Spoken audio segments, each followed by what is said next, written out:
Buenas tardes. No sé quién está por la Secretaría Académica, pero te pido por favor que me designes host, así después puedo compartir Lo material. voy a pensar, lo voy a pensar. Vos sabés que lo voy a pensar. ¿Qué haces? ¿Qué haces, Juan? ¿Cómo te Con va, razón, Freddy? si hubiera sido Mariano ya estábamos conectados, pero son y 47. Viste, 2 minutos más tarde, como siempre. ¿Sabés por qué? Porque La acabo de gente llegar del a la campo, facultad. sí, Escuchá esto, el campo es tranquila. En una Triumph Bonneville 900. Bueno, Freddy, te mando un abrazo, ya charlaremos. Dale, amigo, gracias. Dale, bueno, convertime en host, así puedo compartir material. Ya nos debemos vernos. Dale, un abrazo.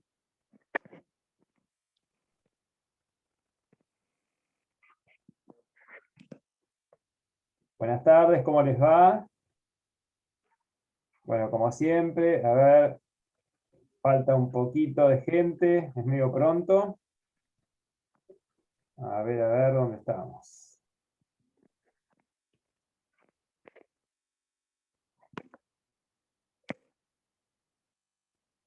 Gracias, Juancito. De nada, Freddy. Casa abierto que así vayan incorporando todos, ¿no? Sí, quedó todo abierto. Ya estás vos de anfitrión. Cualquier cosa, Bueno, me WhatsApp. dale, te llamo por el WhatsApp. Dale, Dale, gracias, ¿eh? otra clase. Chao, Freddy.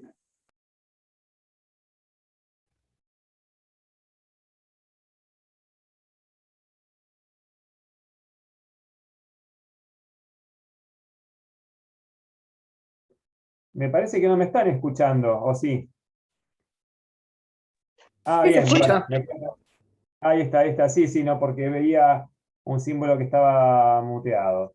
Bueno, buenas tardes otra vez. Hoy el doctor Iriarte me dejó a cargo de esta clase en la que básicamente vamos a hablar del procedimiento en segunda instancia. Particularmente me lo legó porque yo trabajo ahí, me toca trabajar en una segunda instancia y la idea es transmitirles no solo la faz práctica, sino la mirada también que se tiene. Yo creo que en la primera clase que les di, y quienes hayan cursado conmigo en alguna otra materia, en procesal civil o quizás en ambiental, que es mi otra materia, yo siempre cuento que es importante ver desde qué lugar nos habla el interlocutor, porque es una moda un modo también de entenderlo.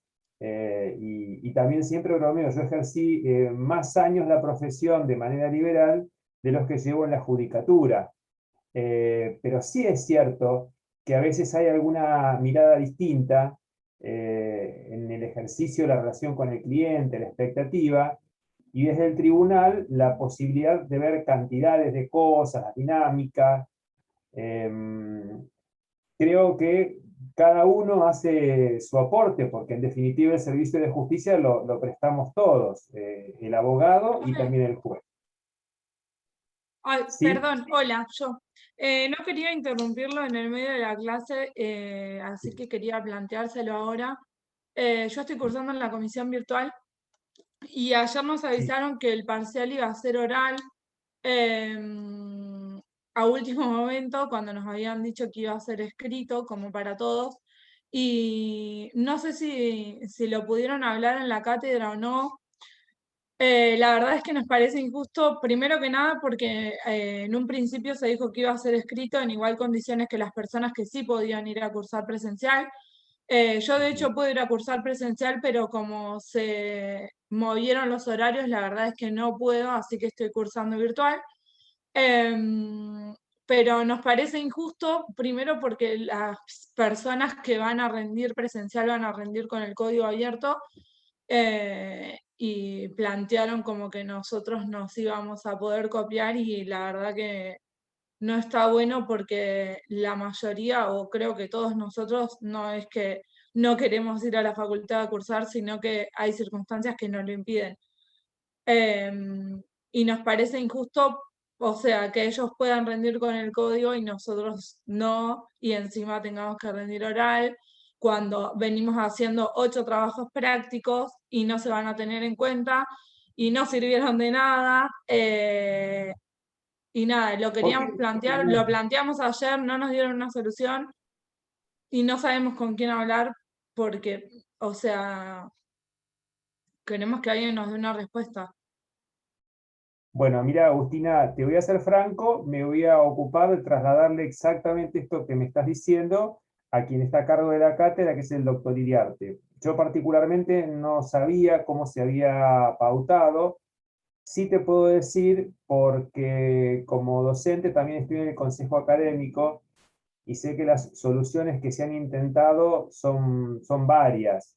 Es más, yo puntualmente tengo dudas que la semana que viene se pueda tomar presencialmente porque hay una posibilidad cierta y concreta de que Mar del Plata pase a fase 2.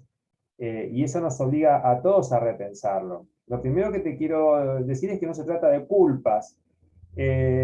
Todo el mundo está y todos estamos intentando dar la mejor respuesta posible. De Sí, hecho, no, yo no le quiero como... echar la culpa a nadie. El tema es No, que pero que Agustina, para nuestros que te quedes compañeros hablan tranquila. de nosotros como si nosotros eligiéramos cursar más No, cómodos o mejores de casa y Agustina, rendir. déjame Y no contarte es esto. eso. Yo no te puedo dar una respuesta puntual. Te quería decir que las vicisitudes son muchas, el modo de adaptarnos, los docentes y a veces los alumnos también. Pero si querés, para que sea simple esta inquietud, yo ni bien termine la clase, se la voy a transmitir al doctor Iriarte. Lo hablo todo formal, pero somos grandes y viejos amigos con Claudio, así que lo voy a hablar, se lo voy a transmitir y le voy a pedir que publique en el campus una respuesta. Sí, lo que te quiero decir en defensa de todos, de esta y otras materias, es que estamos todos tratando de adaptarnos a circunstancias variables. Yo, sinceramente, pensé que íbamos a estar con la presencialidad, pero tengo mis dudas y vuelvo a decirte, hay algunas limitaciones. Yo creo que no hay mala fe, no creo que pensemos que se copien y que no se puede hacer un examen con código abierto. En realidad, no sé cómo toma cada comisión, si hacen distingos, no te lo podría decir. Sí sé No, cómo se no, lo que le tomó. dije es porque hubo compañeros que lo plantearon en las comisiones virtuales, que nosotros teníamos una ventaja porque estábamos rindiendo desde nuestras casas. Por eso se lo digo, profe. Eh, sí, bueno, no Tomás Sano sabría quería darte una hacer un respuesta en examen. concreto, pero lo que sí te prometo y me comprometo es a transmitírselo ni bien termine la clase, no lo hago ahora porque los interrumpo, lo hablo con el doctor Iriarte y le voy a pedir por favor, o que él me diga y yo lo subo al campus porque yo tengo acceso al campus, no sabía que había distingo entre las comisiones, te soy franco, pero quédate tranquila Agustina que Gracias, profe. lo voy a hablar, ¿sí? Bueno. Muchas gracias. Bueno, no, por favor, por favor. Bueno, vamos a avanzar un poquito, no sé hasta dónde había hablado, pero bueno, estaba hablando de los roles en la justicia, pero bueno, básicamente me pidieron o me asignaron esta clase porque siempre hay un plus cuando uno lo puede contar desde adentro. Ahora bien, ustedes ya se han aproximado al tema porque han visto recursos de apelación. Por supuesto que ya conocen, cuando estudiaron procesal civil, las formas y efectos de los recursos, cuándo se concedía libremente, cuándo se concedía en relación, cuándo se lo hacía a su vez con efecto diferido, que es lo contrario a la inmediatez, que es la regla. Y también sé, porque tuvieron que hacer un trabajo práctico, lo que era expresar agravios. Se anticiparon un poquito a lo que sería el tema de hoy, porque justamente el articulado del código, cuando habla del trámite en segunda instancia, lo primero que hace es referirse justamente a la expresión de agravios o la oportunidad, que es la llegada del expediente a la Cámara, cuando dice que el secretario dará cuenta y llamará a expresar agravios. La llegada a la Cámara, obviamente, es a los fines revisores. También seguramente recordarán la doctrina cuando dice que no es un nuevo juicio, que es un volver a andar el camino. La verdad que más allá de esas disquisiciones, se abre una segunda oportunidad de juzgamiento. Y la existencia de una doble instancia, como recordarán también haber estudiado en elementos de actuación profesional cuando recién comenzaron, tiene que ver con la evidente falibilidad del ser humano. Entonces es una garantía de la justicia la doble instancia. Y en nuestra provincia esa doble instancia está dada por un tribunal colegiado, las cámaras de apelaciones, que en algunos departamentos judiciales son de 3 miembros, en el nuestro es de 2 miembros cada sala, más un presidente rotativo que integra si hubiera disidencia entre la opinión de los jueces. Pero ¿por qué digo que es importante advertir la llegada del expediente a la Cámara? Porque allí, por ejemplo, podremos usar la facultad de recusarlos con causa. Los jueces de Cámara no son recusables sin expresión de causa, pero sí lo son con causa, y tengo 5 días para hacerlo si la causal es anterior o si fuera sobreviniente a partir de ese momento.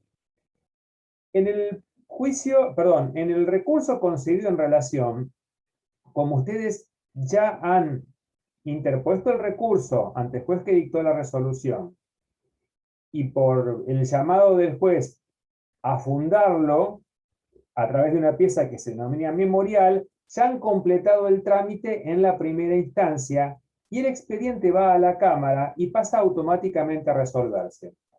Entonces, la tarea del abogado, cuando el recurso es concedido en relación, es prácticamente una espera. No tengo que actuar en la Cámara, porque de hecho, como vamos a ver en un momento, tengo muchas limitaciones. No tengo una actuación. No puedo ni hacer replanteos de prueba, no puedo acompañar documentación, nada. La Cámara se va a limitar a revisar esa porción del proceso que fue puesta en crisis.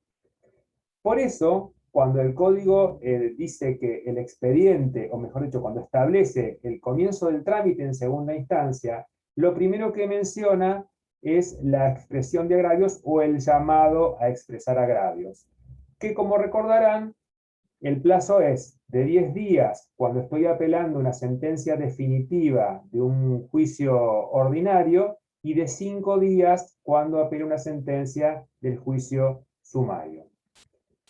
Pero junto con ese desafío, tengo un artículo que siempre ofrece dificultades, pero es un abanico muy importante. Yo voy a volver a la expresión de agravios, pero ¿de qué les voy a hablar ahora? Del 255.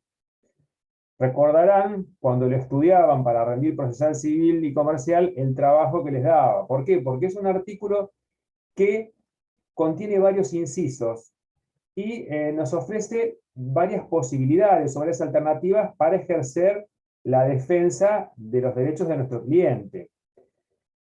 Lo primero, ahora lo vamos a releer para no olvidar. Miro acá de costado porque tengo una pantalla más grande acá, que es con la que trabajo. Lo primero que nos da es la oportunidad de fundar justamente los recursos que fueron concedidos con efecto diferido. De hecho, el código lo dice en plural, porque yo puedo tener diferentes recursos concedidos con efecto diferido. El típico ejemplo, para que lo tengan presente, era cuando nos conformamos con una imposición de costas en un incidente, entonces el juez, para no demorar el trámite del juicio principal, en vez de elevarlo a la Cámara, esperaba la oportunidad en que, cuando lo apeláramos, porque vamos a recurrir de la sentencia definitiva, ahí podía hacer el planteo. Pero ¿qué pasa? Tengo 5 días para hacerlo, para presentar en este caso la memoria de ese recurso.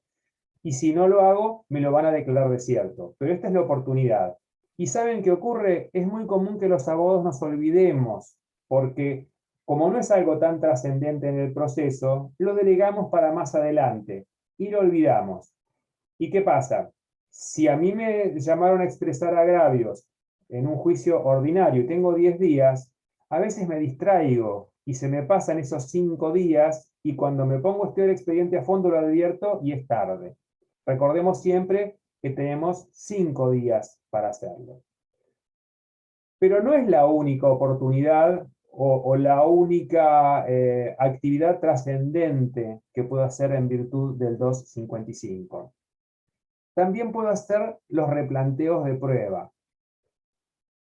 Seguramente lo recordarán porque lo estudiaron hace poco, que las medidas que me deniegan la prueba, me declaran negligente en la producción de la misma, la caducidad de una prueba, son irrecurribles. Y eso en principio nos resulta injusto, porque en el momento está cercenando nuestro derecho y creemos que es importante. Pero por la dinámica propia del proceso que tiende a avanzar y para que no se hagan eternos, el codificador decidió que no pudiéramos recurrirla, pero la oportunidad de hacer ese replanteo es otra vez, dentro de los primeros 5 días de arribado el expediente a la Cámara para expresar agravios. ¿Y qué debo hacer en ese caso? Bueno, hacer el replanteo de esa prueba, pero fundar las razones, no de la pertinencia del medio probatorio en sí mismo, sino demostrar que no fuimos negligentes, que está mal declarada la caducidad, o que el juez que la declaró inadmisible debería haberla admitido. Es decir, como hace poco vieron el recurso de queja, que no importa tanto el fondo, sino convencer al tribunal de que correspondía conceder porque se trataba de una providencia simple que causaba gravamen irreparable o era interlocutoria. Bueno, sin entrar al fondo de la decisión, las cuestiones que hacían a la admisibilidad. Bueno, aquí ocurriría lo mismo.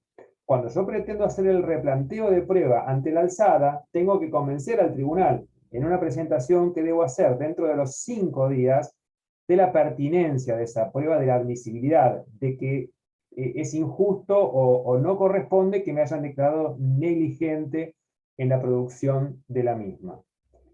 También, obviamente, ¿qué puedo hacer? Alegar los hechos nuevos, que es una de las oportunidades que se permiten, o la documentación, que inclusive me hubieran denegado en su oportunidad por considerar que estaba fuera de término. Y también puedo proponer que se absuelvan posiciones respecto a esos hechos nuevos. Si bien el código no lo aclara, esa es la oportunidad.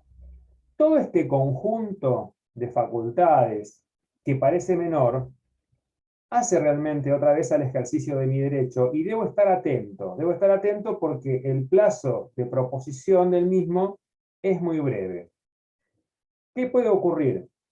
Que el tribunal lo admita, en cuyo caso debe sustanciarse con la contraria, para después, ulteriormente, decidir la apertura de prueba.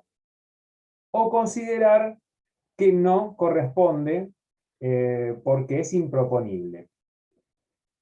La verdad es que todo el instituto del 255 respecto a la apertura de la prueba, lo van a leer en doctrina, lo van a ver a Arasi, lo van a ver en Fenoquieto, en Palacio, en principio es de interpretación o de acceso restrictivo. ¿Por qué? Porque se presupone que la amplitud probatoria y la exposición de los hechos se ha realizado ante el juez de primera instancia. La verdad entonces es que son muy pocas las ocasiones en que se produce prueba en la Cámara. Pero cuando sucede, por tratarse de un tribunal colegiado, y al momento de producirse la misma, debe estar todo el tribunal presente. En aquellos que son de 3 miembros, los 3, en aquellos que son 2, bueno, justamente los 2. Ya no por una simple petición de las partes, sino porque lo impone la normativa. Ahora, la producción de prueba en la Cámara no solamente se da cuando lo solicitan las partes, sino que incluso es muy común que, tras un primer estudio del expediente, lo dispongan los jueces. A nosotros nos está sucediendo a menudo en la Cámara marplatense, no solamente en mi sala, que lo hagamos a través de las llamadas medidas de mejor proveer, que son aquellas que nos facultaba el artículo 36, tanto el juez de primera instancia como el juez de cámara.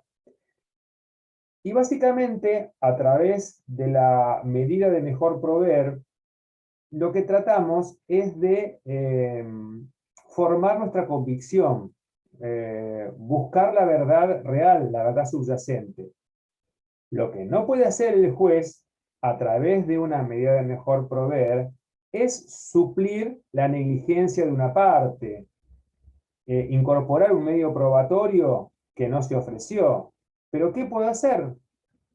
Ampliar el interrogatorio a un testigo. ¿Qué es lo habitual? Pedirle explicaciones a los peritos.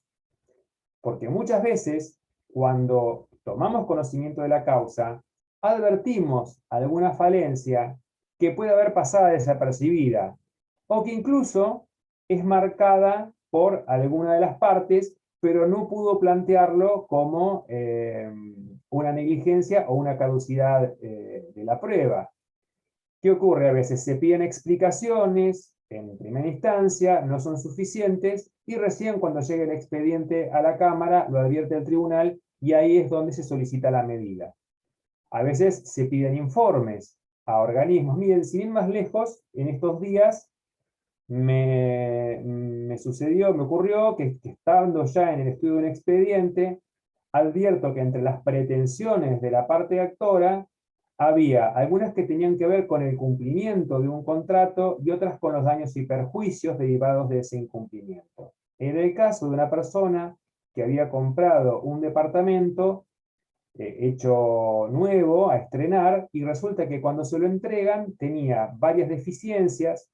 De hecho, inclusive no tenía algunos servicios como un salón de usos múltiples que no se había construido, pero había algo gravísimo, que supuestamente los ascensores no estaban habilitados. Y claro, cuando yo veo que el juicio había dado comienzo hacía aproximadamente 2 años, imaginé que por el tiempo transcurrido eso ya debería estar resuelto. Si bien nadie me pidió ninguna medida ordenatoria, cuando vi la pericia de un ingeniero civil que se había pronunciado, haría año y medio, seguían todavía sin final de obra y sin la habilitación de los ascensores. Entonces, ¿qué hice? Dispuse como medida de mejor proveer un pedido de informes a la municipalidad, a la Dirección de Obras Privadas, para que me dijera si finalmente habían habilitado los ascensores. Porque para mí era algo que tendría que haber ocurrido por el mero transcurso del tiempo, y de ese modo esa demanda se transformaba en abstracta, es decir, no tenía que imponerles como obligación que habilitaran los ascensores. ¿Y saben qué descubrí? Que seguían sin estar habilitados, lo que es grave. ¿Pero por qué? Porque en el tiempo transcurrido yo no sabía si seguía consumado, si seguía ocurriendo ese incumplimiento, o, insisto, como recién les decía, si había caído en abstracto. Nos suele ocurrir mucho con los casos de mala praxis médica, que tienen enormes particularidades, porque a veces las explicaciones que nos dan los especialistas no nos son fáciles de entender. Y en definitiva, los peritos son auxiliares del juez.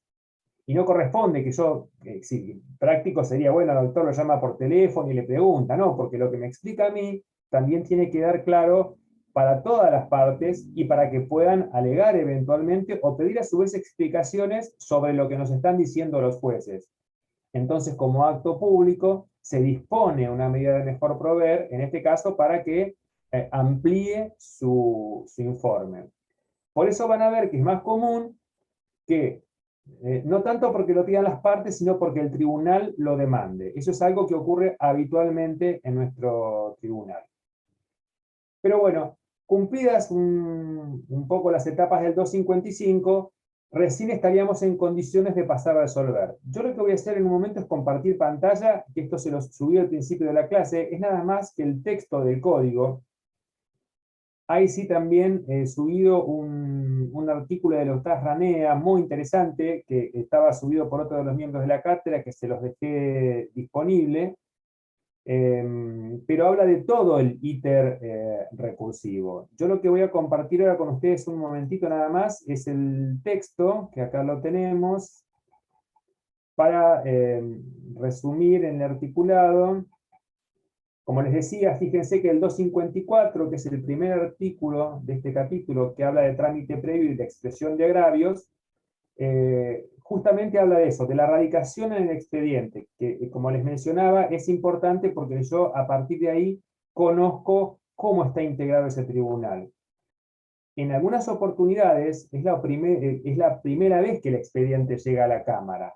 Ahora, si el expediente ya hubiera venido a la Cámara por un recurso concedido en relación, ya queda definitivamente fijada la competencia de esa sala y con la integración de estos jueces.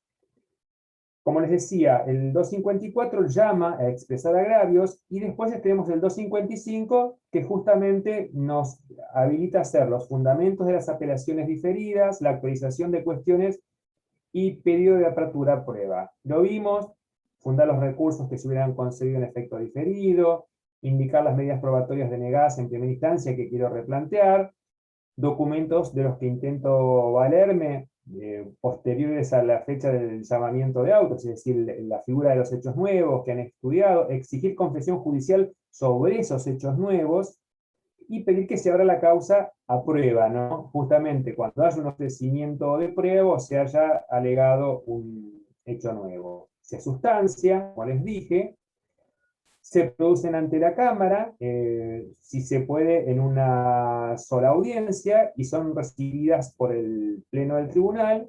Si vienen de la mano de un proceso ordinario, obviamente podría alegar, como había ocurrido en primera instancia, nada más que es más breve. Y respecto a la producción y el trámite de la producción de la prueba, es igual al de primera instancia. Bueno, hay una figura que es el informe in voce, que habitualmente no se usa, pero que se le permitiría a las partes expresarse. La verdad es que se las escucha a las partes. Esto viene de la mano de la oralidad, la impronta de la oralidad.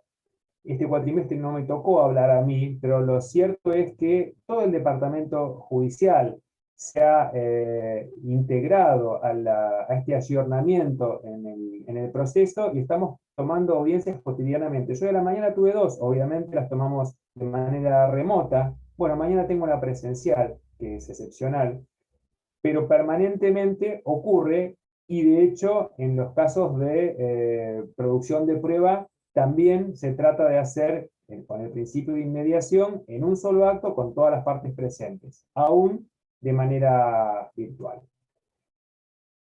La recomendación que siempre hago, la clase pasada también, ¿sobre qué hablé la clase pasada yo?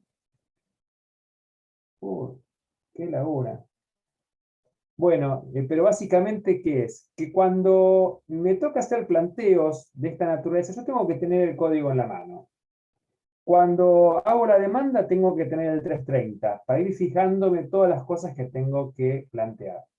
Cuando llega la oportunidad del expediente y su arribo a cámara, es conveniente tener el 255 para ver a lo largo de todos los incisos cuáles son los planteos que debo realizar, y sobre todo para no olvidarlos. ¿Por qué? Porque el plazo es breve. Si no lo hago dentro del 5º día, pierdo la oportunidad, como ocurre con la fundamentación del recurso concedido con efecto diferido.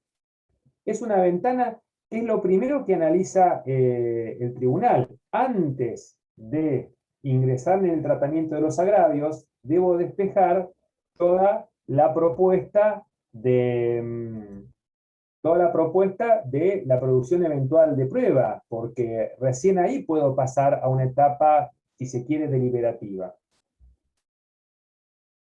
Dando vuelta a la página de lo que es el 255, el árido 255, volvemos al trámite de la expresión de agravios, que es lo normal, es lo que ocurre habitualmente, y es la apelación de la sentencia definitiva de un juicio ordinario o sumario.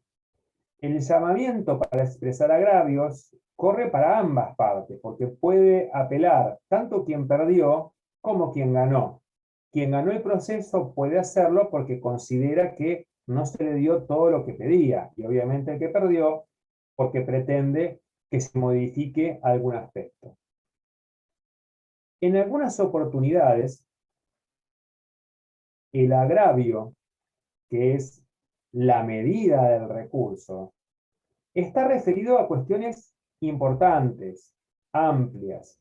En un accidente de tránsito, a través de mi expresión de agravios, puedo estar poniendo en crisis la responsabilidad que el juez de primera instancia le endilgó a mi cliente.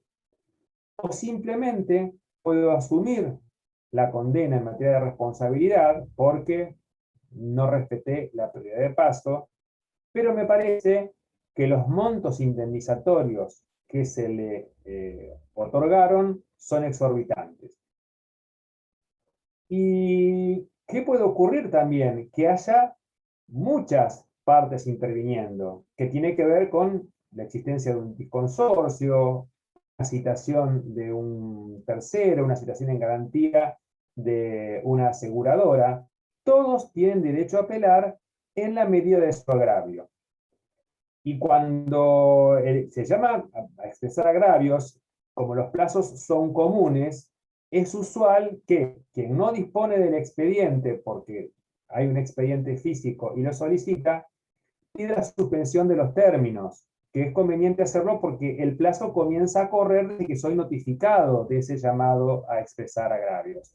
Con el expediente electrónico no ocurre porque todos lo tenemos disponible, pero con el expediente físico, si no estuviera disponible, puedo pedir que se suspendan los términos y tengo que esperar que el tribunal me conceda esa suspensión para que no me corran los plazos. ¿Por qué? Porque cuando expreso agravios, y al hacerlo contra la sentencia definitiva, yo realmente tengo una oportunidad de un nuevo juzgamiento, porque puedo pretender la revocación íntegra de la sentencia. Pero ¿qué debo hacer? Pedirlo, y pedirlo de un modo adecuado. No hay una automatización del recurso. No basta con que yo apele para que el tribunal se aboque al estudio. Yo tengo que atacar aquellas partes del fallo específicas que me causan agravio. Y tengo que dar razones fundadas. Por eso, como vieron con el doctor Iriarte, el artículo del código que dice que es una crítica concreta y razonada de las partes que me agravian.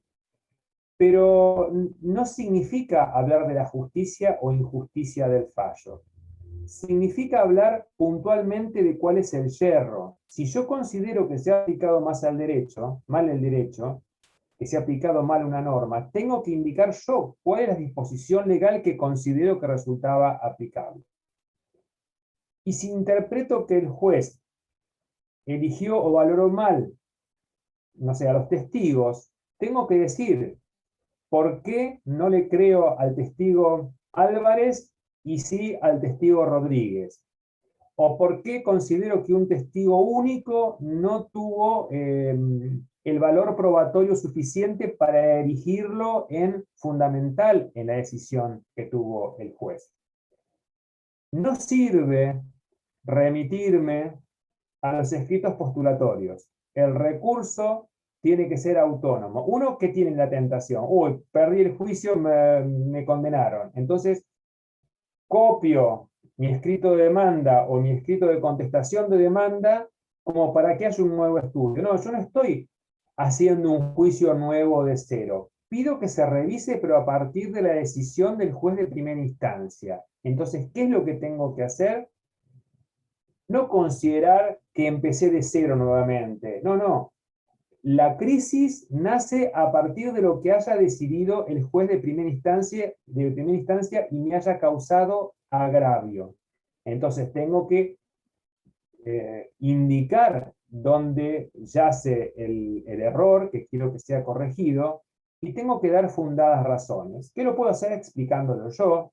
Puedo hacerlo citando doctrina autoral, puedo hacerlo trayendo a colación lo que han resuelto otros tribunales, o aún el mismo tribunal, porque hay veces que los jueces de primera instancia fallan en un modo distinto al que está resolviendo la propia Cámara de Apelaciones.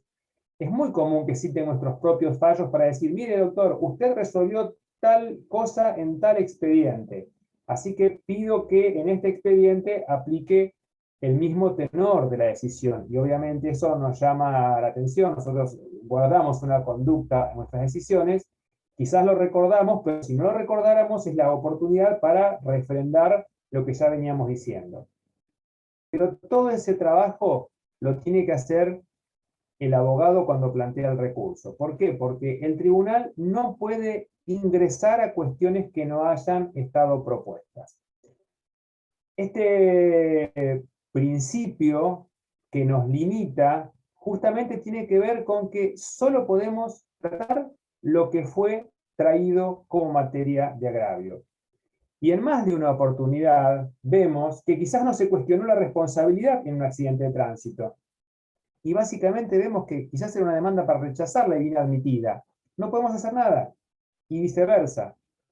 O un rubro que no fue apelado y en realidad nosotros lo hubiéramos modificado, pero no podemos hacerlo porque el límite lo da quien interpone el recurso. Otra limitación que tenemos en la Cámara es que no podemos tratar cuestiones que no hayan sido sometidas al decisorio del juez de primera instancia. Si cuando hice la demanda no pedí que aplicaran una indemnización por daño moral y se acuerdan tarde, cuando lo piden en la Cámara yo no puedo tratarlo. ¿Por qué? Porque debería haberlo sometido al decisorio del juez de primera instancia. ¿Esto qué implica? Que si bien tengo la oportunidad de revisar la sentencia dictada por el juez de primera instancia, no es un nuevo proceso, es el mismo proceso que está en una etapa ulterior. Y lo que va a hacer la Cámara es revisar lo que se hizo hasta ese momento y otra vez que haya sido puesto en crisis y debidamente en crisis. Porque si yo no expreso agravios dentro del plazo de 5 o 10 días, me lo pueden declarar desierto por justamente no haber cumplido con esa carga procesal. Lo que es más delicado, que también me lo pueden declarar desierto si yo no cumplo con la carga de expresar fundadamente, punto por punto, cuáles son las partes del fallo que me resultan agraviantes. Es decir, tengo una doble formalidad. ¿Qué hace a una cuestión no menor, que es la admisibilidad de mi recurso? Ustedes recuerden que en materia recursiva hay una primera etapa que hace a la admisión del recurso y después si el mismo va a proceder o la fundabilidad, como también se dice en doctrina. Hay un doble examen de admisibilidad. El primero lo hace el juez de primera instancia cuando ustedes apelan. ¿Por qué? Porque se va a fijar que lo que estén apelando sea la sentencia definitiva, que lo hayan hecho dentro de 5.º día, va a ver si ustedes son verdaderamente las partes, el principio de personalidad, y quizás lo conceda el recurso. Cuando llega a la Cámara, por ahí la Cámara advierte que la apelación en realidad fue extemporánea, que el juez contó mal los plazos, entonces está en condiciones de rechazarlo. O que la sentencia no era definitiva, era una interlocutoria, entonces debió concederse en relación. ¿Qué hacemos? Lo mandamos de vuelta a primera instancia para que se presenten los memoriales y siga otro canal. Es decir, hay un doble examen, el juez de primera instancia y luego la Cámara sobre la admisibilidad. Y el modo de expresar agravios oportunamente es un recurso de admisibilidad. ¿Cómo se completa? ¿Me van siguiendo? Sí, ahí hay algunas afirmaciones. Bueno, por lo menos algunos pocos veo que sí. ¿Qué pasó ahora? Sí, gracias. Llegué a la Cámara. Llegué a la Cámara porque apelé. Vamos a olvidarnos por un rato del 255 que nos causó dolor de cabeza. Expreso agravios. De mi expresión de agravios le corren traslado a la contraria. La contraria puede o no contestar, el expediente va a seguir su trámite. Siempre es conveniente contestar los agravios, porque la verdad que ustedes mismos pueden ver el error que está cometiendo o el planteo que está haciendo la parte contraria, que quizás dicen, no, y omitieron el testimonio de tal testigo que fue fundamental. Entonces, cuando contesto agravios, digo, mire, el recurrente está planteando que consideren la opinión del testigo Méndez, y se olvida que quedó acreditado que el testigo Méndez es el socio en la empresa del actor. Entonces, claro, por ahí al tribunal le podría llegar a pasar desapercibido, y es bueno meter el dedo en la llaga. Ustedes tienen que tener ese modo de ver y ser críticos. Entonces, ¿cuál es el consejo? Aprovechen la oportunidad de contestar los agravios dentro del término. Si no lo hacen, el expediente avanza igual. Solamente se produce la deserción si quien apeló no expresa los agravios. Pero bueno, cumplido con el trámite, síganme en esto, de haber expresado agravios, se sustanció con la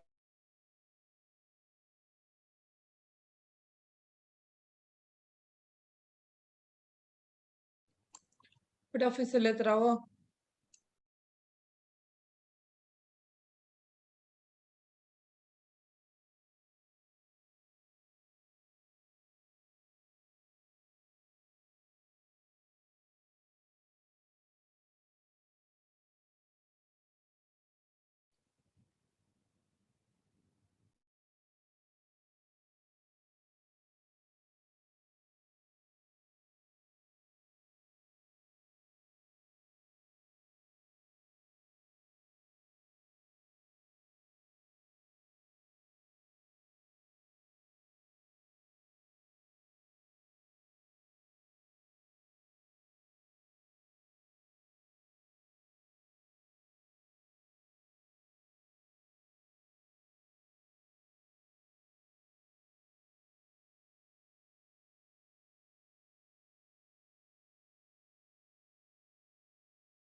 ¿Están ahí todavía?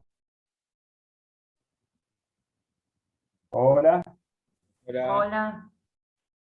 Bien. Es increíble, hay vicisitudes, pero ¿saben qué hizo de la nada el equipo? Se reinició. Les pido mil disculpas porque además tenía el teléfono preparado para conectarme por Zoom si perdía conectividad, pero no me había cargado el número de ID y no lo pude hacer hasta que se me reinició. Les pido mil disculpas, y gracias por esperar. No hay problema. Dios mío, bueno, ahora me quedo preparado, Dios mío. Ay, las cosas cuando quieren salir. Y siempre tengo el teléfono al lado y no había anotado el número de la clase. Bueno, vamos a seguir, perdónenme. Por suerte, la interrupción se produjo cuando estaba contándoles qué ocurría cuando se cerraba el trámite de la expresión de agravios y la contestación de los agravios.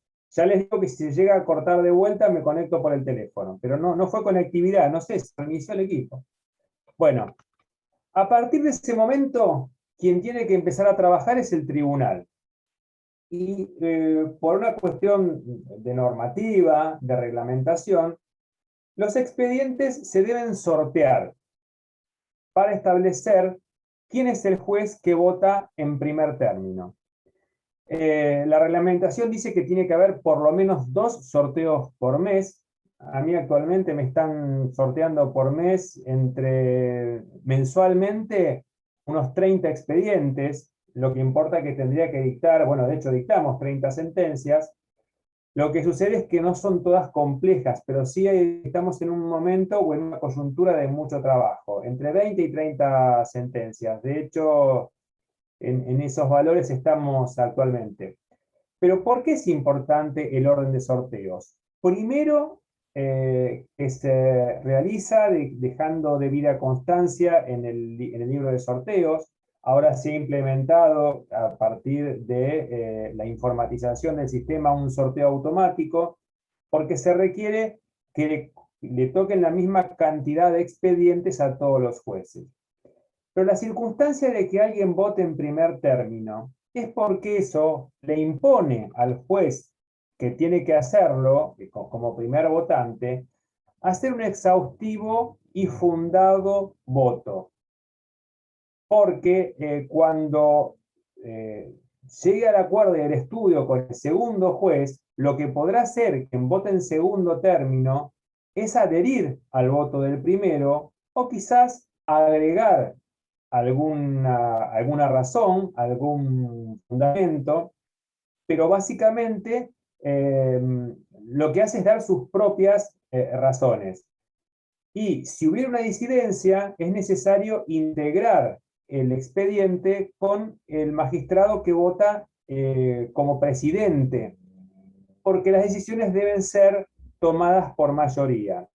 Yo no sé si lo recordarán, acá les voy a compartir en pantalla un momentito, pero justamente una de las reglas que debemos cumplir los jueces están dadas por el artículo 168 de la Constitución de la provincia, que dice que los tribunales de justicia deberán resolver todas las cuestiones que les fueron sometidas por las partes en la forma y plazos establecidos al efecto por las leyes procesales, que recordarán que para el dictado de sentencia, los jueces de primera instancia, lo establecía el artículo 34, tienen 40 días. Los tribunales colegiados tienen 60 días. ¿Qué hacemos habitualmente en la Cámara? Se le asignan 40 días al primer votante y 20 días al segundo, porque se presume que el segundo ya tiene la ventaja del estudio que ha hecho el compañero, que se lo va a transmitir, se lo va a contar, independientemente de que lo cierto es que los expedientes se van hablando desde antes.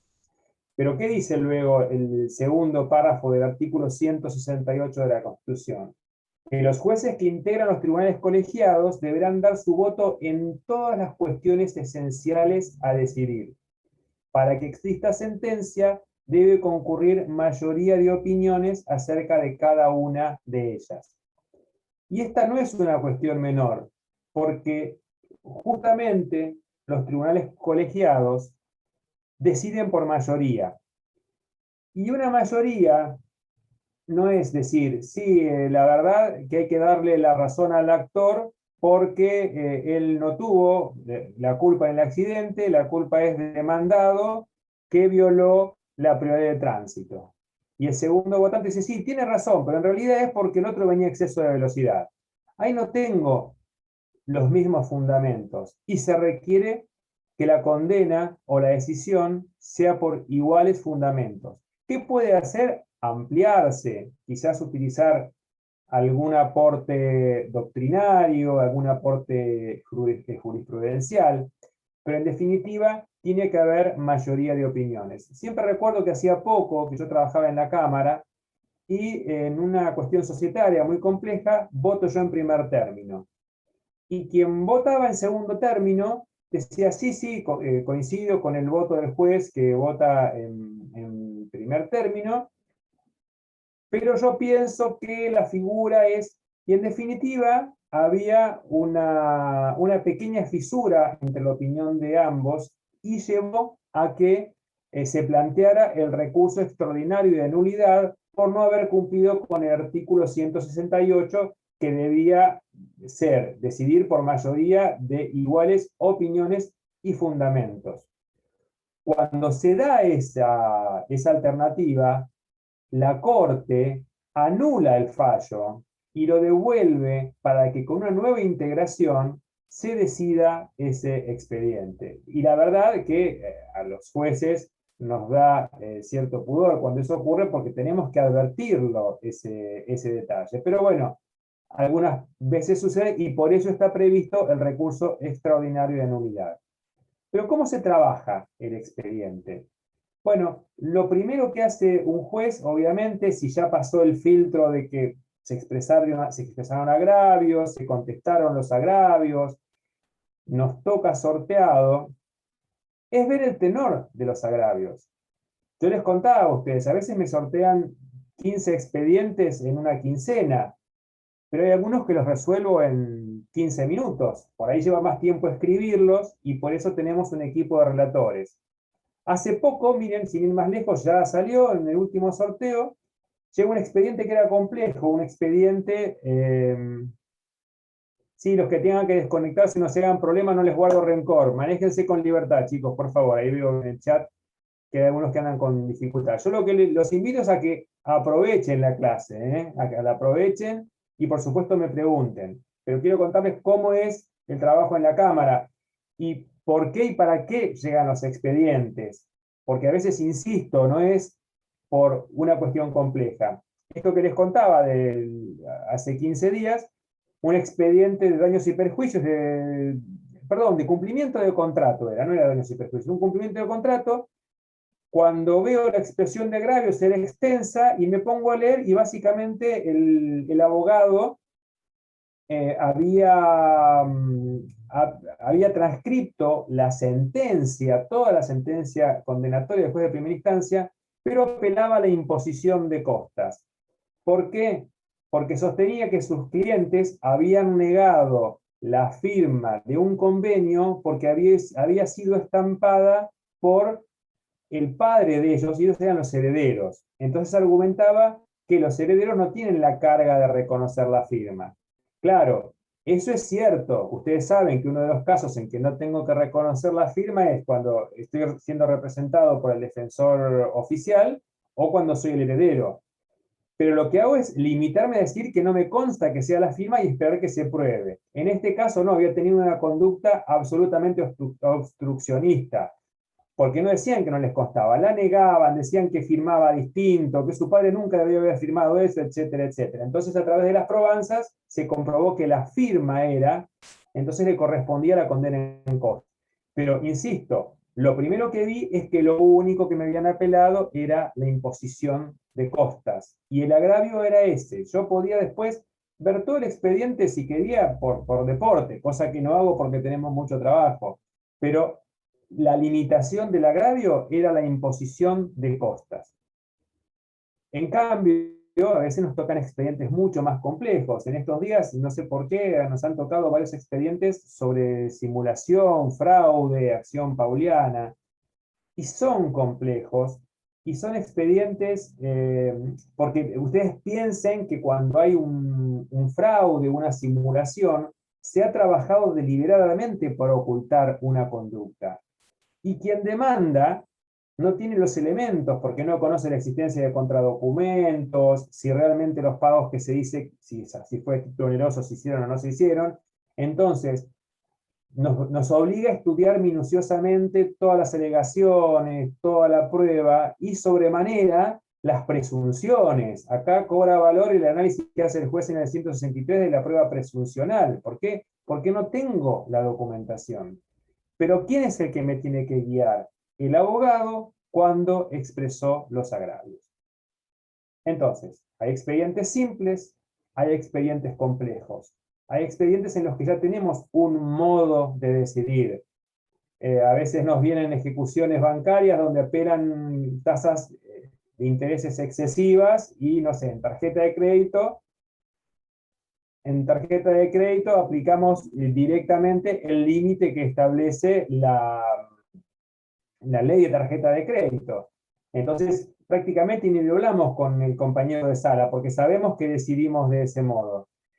Pero si no fuera así, es un expediente complejo, quien vota en primer término, después le pasa el expediente a quien vota en segundo término para que haga el estudio. Y cuando estamos ambos contestes en la decisión, recién ahí celebramos el acuerdo, que el acuerdo no es ni más ni menos que el modo en el que se denomina las sentencias de las cámaras de apelaciones, porque hemos llegado a una decisión en común. Y también se lo llama acuerdo porque a veces tenemos que acercar puntos. Ayer, sin ir más lejos, me pasa mi colega que había votado en primer término una condena por daño moral que a mí me parecía que era poco dinero. Le dije que me parecía de elevarla y al final entre los dos decidimos un número que consideramos adecuado. Y era un número importante. Él había propuesto 600.000 pesos y yo le decía que para mí era una causa que hasta 800 era razonable y que decidimos fijarlo en 700. Hubiera sido un absurdo que yo dijera una cifra distinta a él porque eso hubiera requerido que se integrara con el presidente de la sala para dirimir un conflicto que podíamos acordarlo y justamente hicimos lo que les estoy expresando, un acuerdo. Recién en ese momento, con la presencia del secretario, se signa la sentencia y se cierra la decisión. No es que los tribunales se tomen los 60 días. La causa que les contaba hace un momento, donde solamente se apeló las costas, quizás la saqué al quinto, al 10º día que llegó. ¿Por qué? Porque no hay discusión. Le anticipo al colega, mirá, te paso un expediente así, así, fíjate, ocurrió esto y esto y esto. Me avisa, estoy de acuerdo, lo pasamos, o te doy la razón, estoy conforme, lo pasamos al acuerdo y el expediente allí sucede. Y otras veces nos vemos obligados a suspender los términos que nos están corriendo, como les decía hace un rato, cuando solicitamos medidas de mejor proveer. Hoy es muy común que solicitemos como medida de mejor proveer la remisión del expediente físico, porque por razones sanitarias, por la pandemia, se ha minimizado en la Corte la circulación de expedientes físicos. Pero hay veces que es ineludible, sobre todo cuando el recurso se refiere a algún documento, a alguna foja que no podemos visibilizar por medios electrónicos. Lo cierto es que en general todos los expedientes de años, de los últimos años, está digitalizada la documental. Pero aún a veces nos toca resolver sobre expedientes que tienen mucha antigüedad. De hecho, hoy firmé la remisión a la Corte por un extraordinario de un expediente que se inició en el año, yo estaba recién recibido, en el año 89, 90, y todavía está en trámite. Ustedes dicen, ¿hay expedientes que tardan 30 años? Y a veces sí.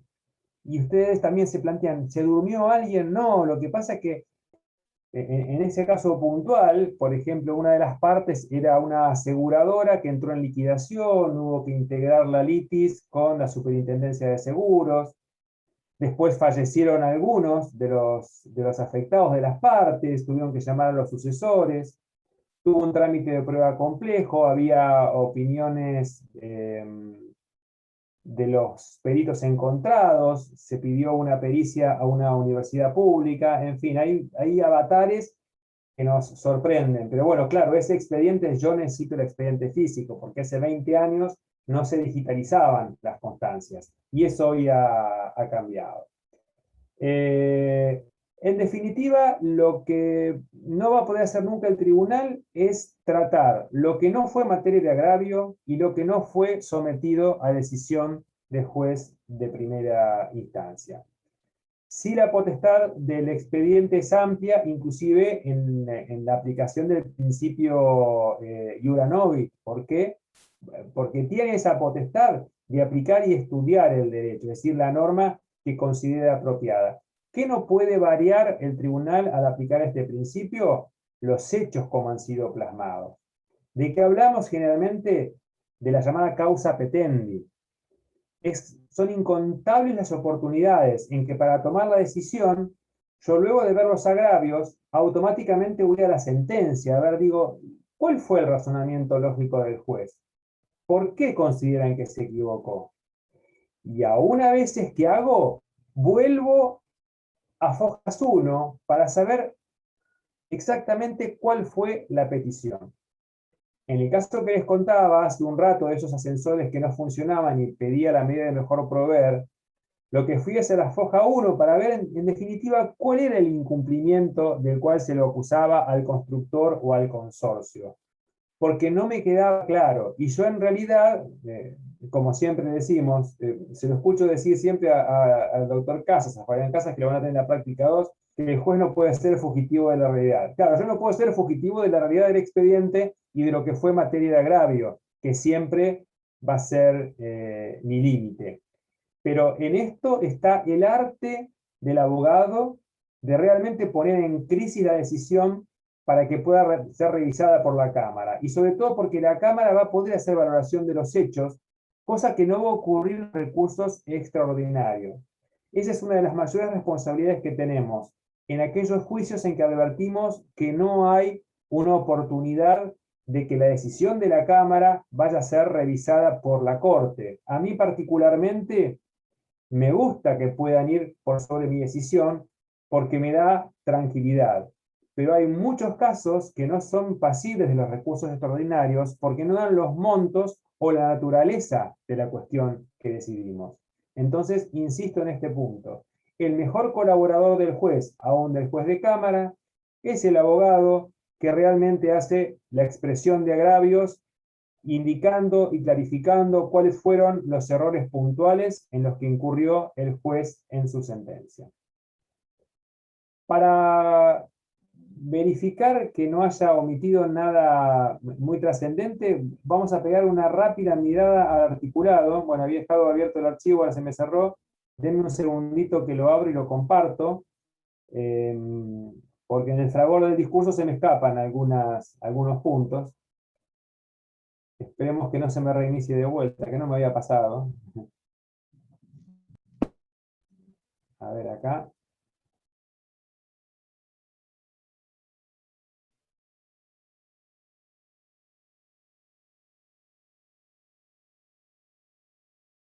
Bien.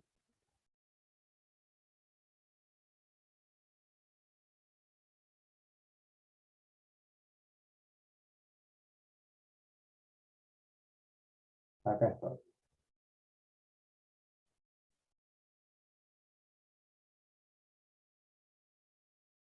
Habíamos visto el 254, el trámite del 255 de la prueba, nos referimos a cómo era el trámite de la apertura de prueba en la segunda instancia, contenido de la expresión de agravios, el escrito de expresión de agravios deberá contener la crítica concreta y razonada de las partes del fallo que el apelante considere equivocadas. Insisto, esto es una cuestión muy importante, sean puntuales, no remitan a presentaciones anteriores, no hablen de la justicia o injusticia, no sean grandilocuentes, digan concretamente, el juez se equivocó porque donde dijo tal cosa debió decir tal otra, o malinterpretó la pericia, es decir, seamos puntuales. Lo dice el código, no bastará remitirse a presentaciones anteriores.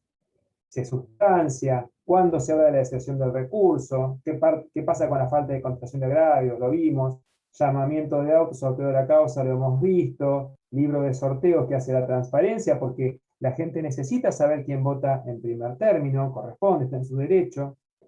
El estudio, que cada uno se informa personalmente, lo vimos, cómo se celebra el acuerdo, cómo es la sentencia, se da redactado en el libro correspondiente. Hasta hace poco se seguían registrando las sentencias en libros físicos, hoy ya, gracias a Dios, se hace de modo virtual, informáticamente.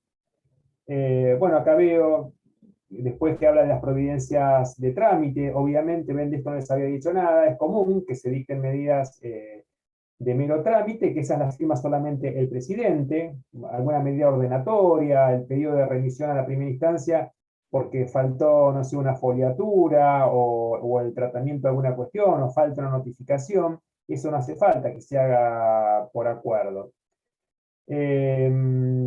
Bueno, los sumarios no lo vimos, miren, y no hablamos de la apelación en relación, que sí se los comenté al pasar, el código la trata después. El trámite es automático, porque si el recurso se hubiese concedido en relación, recibió el expediente con sus memoriales, la Cámara, si el expediente tuviera radicación de sala, resolverá inmediatamente. ¿Cómo se toman esas decisiones? Con el voto de los dos jueces. En principio no es necesario sortearlos, salvo que la decisión pueda tener efecto de definitividad.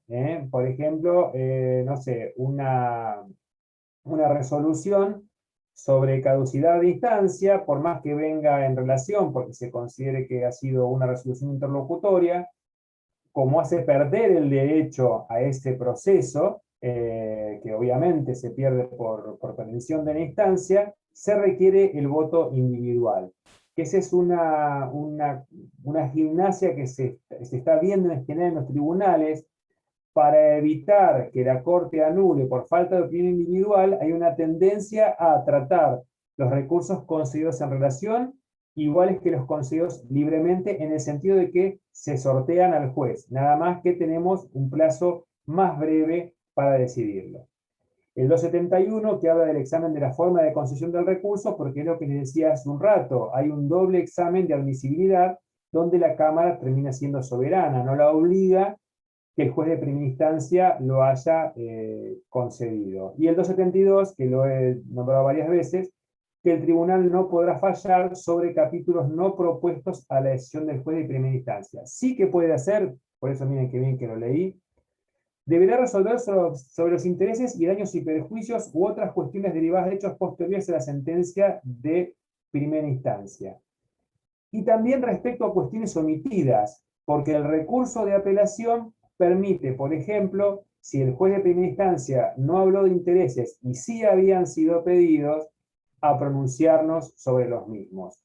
O si se omitió un rubro. Hace muy poco me tocó en uno que estaba basado en una relación de consumo, que el juez de primera instancia había omitido establecer una multa o un daño, una cuantía por daño punitivo. Y pudimos hacerlo porque justamente si es pedido ante la Cámara en el recurso de apelación, yo puedo tratar cuestiones omitidas. Y bueno, también, qué suerte que lo leí, el 274, que también debemos pronunciarnos sobre las costas y los honorarios, básicamente cuando estoy revocando la sentencia, porque tengo que pronunciarme también por los de primera instancia. Obviamente, si la revoco, tengo que modificar la condena de honorarios, que también tengo la potestad de revocarlos total o parcialmente. ¿Cuándo podría hacerlo parcialmente? Y si los recursos prosperan para cada una de las partes. Uno pidió que se modificaran los montos, otro pidió que se modificara la responsabilidad, otro que se extendiera a un tercero la responsabilidad. Uno termina haciendo una visión global y puede modificar las cosas. Es decir, a más de pronunciarnos sobre la imposición de costas de nuestra propia sentencia, tenemos que ver si nuestra decisión conlleva que modifiquemos la de primera instancia. Habitualmente, cuando se confirma la sentencia de primera instancia, ¿qué es lo que suele ocurrir? Naturalmente, las sentencias, en la enorme mayoría de los casos, han sido bien llevadas, no es habitual que se revoque. La regla es la confirmación, porque los jueces de primera instancia trabajan muy bien y con acierto, pero cuando las revisamos y nos corresponde revocarlas, también tenemos que modificar la imposición de costas, aunque no ha sido materia de apelación expresamente. Bueno, más allá de la interrupción, creo que hemos abordado los puntos. Si yo tuviera que decirles qué es lo más delicado o lo de más cuidado para ustedes, es aprender a expresar agravios, no omitir los puntos del 255, las opciones que tengo, porque luego es un trabajo interno de la Cámara, que ustedes pueden fiscalizar, obviamente, y cuando veamos recursos extraordinarios, vamos a volver a estudiar cómo es esto de la mayoría de fundamentos y opiniones, de cómo resuelven los órganos colegiados, porque como les mostraba el artículo 168, requiere no solamente la mayoría de opiniones, sino la resolución de todas las llamadas cuestiones esenciales que han sido sometidas a la decisión del juez. Es decir, no puedo resolver demasías, pero tampoco por debajo de lo que han pedido. Bueno, no me han hecho muchas preguntas, salvo lo del examen, que como ya les dije ahora corto y hablo con el doctor Iriarte. No sé si quieren hacerme alguna pregunta más en este momento, y si no, bueno, nos vemos en la próxima clase. A ver en el chat si me quedó algo pendiente. Se quedó uno sin batería. Oh, bueno, sí, para mí no hay problema con los presentes, así que despreocúpense. Bueno. Ya no quedan más clases, profesor, la semana que viene ya es el parcial. No, clases no, viene el parcial y seguimos después del examen parcial.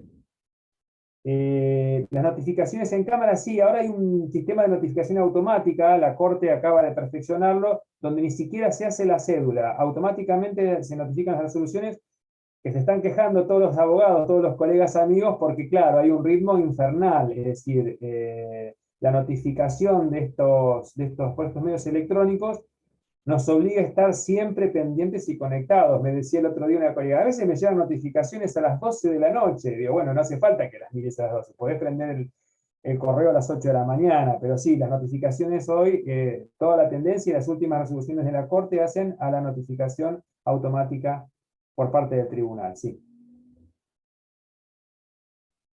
Bueno, si no hay más preguntas, los dejo, y vuelvo a decirles, en un ratito les trato de aclarar el tema de las comisiones y cómo va a ser la evaluación.